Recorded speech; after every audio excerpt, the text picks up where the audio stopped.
Inanunsyo ni President-elect Donald Trump na sina Tesla CEO Elon Musk at dating Republican presidential candidate Vivek Ramaswamy ang mamumuno sa bagong Department of Government Efficiency o DOGE.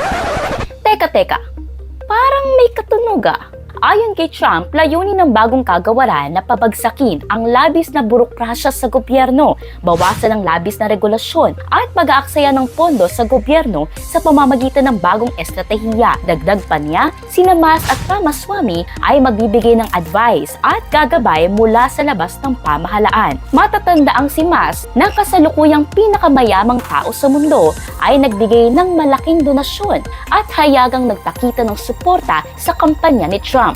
Habang si Ramaswamy na dating kalaban ni Trump sa Republican primaries ay sumuporta na kay Trump pagkatapos umatras sa kanyang kandidatura. Ang acronym ng bagong kagawaran na DOGE ay kapareho ng cryptocurrency na Dogecoin na dating pinopromote ni Musk, kaya't lalong naging usap-usapan ito ng mga netizen.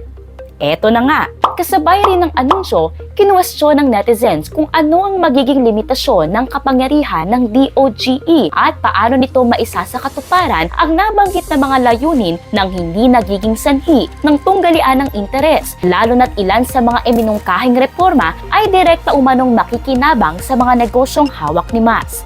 Sa isang expose, binati ni Musk si Trump sa kanilang bagong proyekto at nagbiro pa tungkol sa magiging epekto nito sa sistema ng gobyerno. Samantala si Ramaswamy ay nagpahayag din ng kumpiyansa sa kanilang misyon na tila nagbibigay babala sa mga sangkot sa pag-aaksaya ng pondo ng gobyerno. Sa pahayag ni Trump, ang DOGE ay magiging katuwang lamang ng White House at Office of Management and Budget.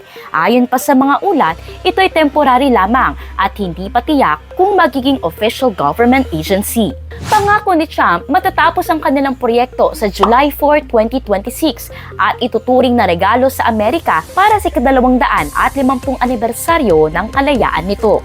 Bagamat hindi pa malinaw kung paano aktwal nagagana ang DOGE, posible itong sumailalim sa Federal Advisory Committee Act, isang batas na nag-aatas kung paano dapat gumana at managot sa publiko ang mga tagalabas na nagpapayo sa gobyerno. Para maging updated sa mga kaganapan abroad, mag-follow at mag-subscribe sa social media pages ng News 5.